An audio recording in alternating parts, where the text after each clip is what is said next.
Shalom, selamat malam Bapak Ibu yang dikasihi Tuhan. Kita berjumpa kembali malam hari ini dalam program My Way, satu program renungan singkat yang akan memberkati kehidupan kita sebelum kita beristirahat tidur kembali dalam hadirat Tuhan.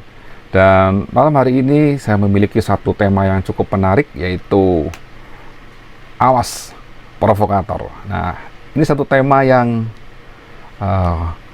bisa memberkati kita saat kita mengetahui definisi, saat kita mengetahui apa arti kata provokator, dan kita bisa mengantisipasi hal-hal yang negatif.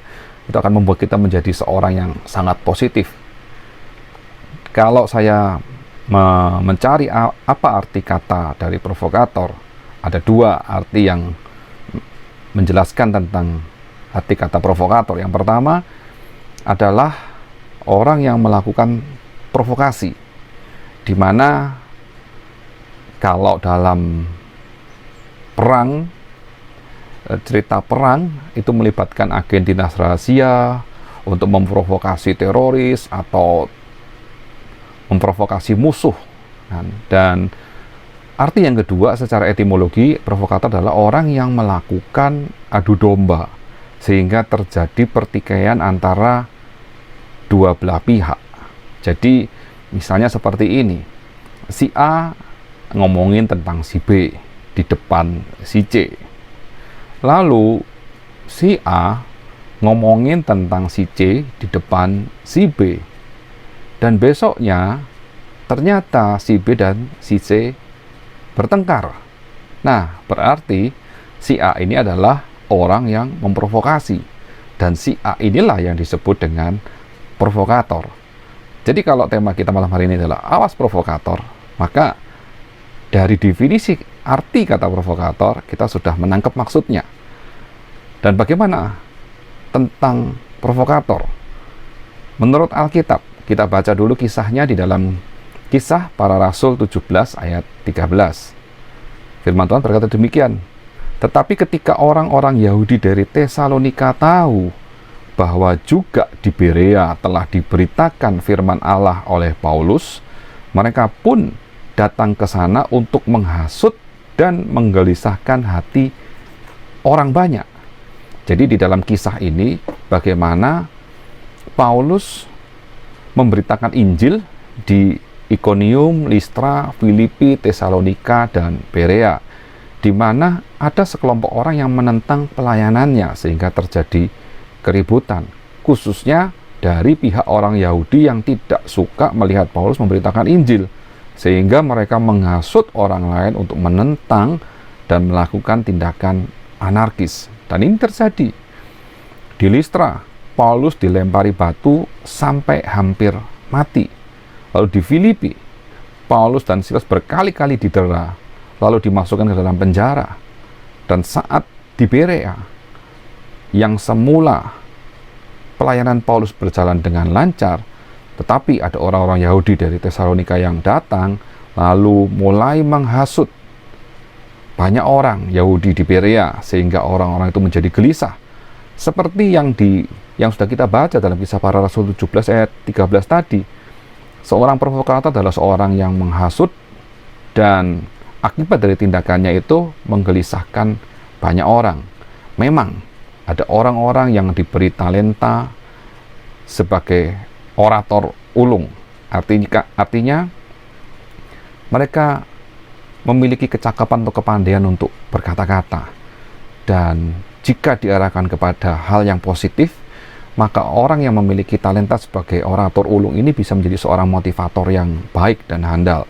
Tetapi jika digunakan secara negatif, maka mereka bisa menjadi provokator, di mana mereka menginspirasi orang lain untuk melakukan hal-hal yang negatif. Dan yang paling mudah dilihat apakah orang itu sebagai provokator atau sebagai motivator, itu terlihat dari dampak ucapannya. Jika dampaknya adalah merusak, menciptakan dampak yang buruk, yaitu menimbulkan permusuhan, perselisihan, kerusakan, bahkan kehancuran, maka jelas Dia seorang provokator yang memprovokasi orang lain sehingga melakukan tindakan yang tidak baik atau yang buruk. Nah, kita harus waspada terhadap hal-hal seperti ini. Mengapa demikian? Karena kita tidak tahu siapa yang mau jadi provokator. Jangan-jangan diri kita sendiri yang bisa memprovokasi orang lain untuk menjadi orang yang tidak baik, mempengaruhi orang lain untuk melakukan tindakan yang tidak benar juga. Dan kita harus waspada terhadap hal seperti ini. Mengapa demikian? Karena secara tidak sadar, sebetulnya ada banyak provokator-provokator yang ada di sekeliling hidup kita, dan kita tidak sadari hal itu. Lalu kalau kita bertanya, kenapa ada provokator? Siapa yang memengaruhi orang tersebut menjadi seorang provokator? Mari kita baca dalam Yohanes 8 ayat 44. Di dalam Injil Yohanes 8 ayat 44. Firman Tuhan berkata demikian, iblislah yang menjadi bapamu, dan kamu ingin melakukan keinginan-keinginan bapamu. Ia adalah pembunuh manusia sejak semula dan tidak hidup dalam kebenaran. Sebab di dalam dia tidak ada kebenaran. Apabila ia berkata dusta, ia berkata atas kehendaknya sendiri, sebab ia adalah pendusta dan bapa segala pendusta. Jadi kita melihat bahwa jika kita melakukan hal yang tidak benar, tidak sesuai dengan kebenaran firman Tuhan, bahkan berkata dusta, atau memfitnah orang lain dengan tujuan ingin merusak, ingin membunuh, ingin menimbulkan perselisihan dan amarah, maka jelas bapaknya adalah iblis sendiri. Dan memang inilah yang dikerjakan oleh iblis dalam dunia, untuk memprovokasi orang-orang yang bisa dipengaruhinya, supaya orang-orang tersebut menjadi seorang provokator, yang membuat kehidupan menjadi tidak aman, tidak damai, tidak tentram. Dan kita harus hati-hati dan waspada terhadap orang-orang yang seperti ini, termasuk diri kita sendiri, menjaga hati kita supaya hati kita tetap bersih, supaya kita tidak menjadi seorang provokator juga, tetapi kita menjadi seorang motivator, orang yang selalu memberikan kata-kata berkat dan menjadi pembawa damai dimanapun kita berada, seperti yang tertulis dalam Kolose 4 ayat 6. Firman Tuhan berkata, hendaklah kata-katamu senantiasa penuh kasih, jangan hambar, sehingga kamu tahu bagaimana kamu harus memberi jawab kepada setiap orang. Dan inilah yang dikehendaki oleh Tuhan bagi setiap orang percaya, bagi anak-anak Tuhan, bagi seluruh sidang jemaat, bagi kita semua, untuk kita berkata-kata dalam kasih.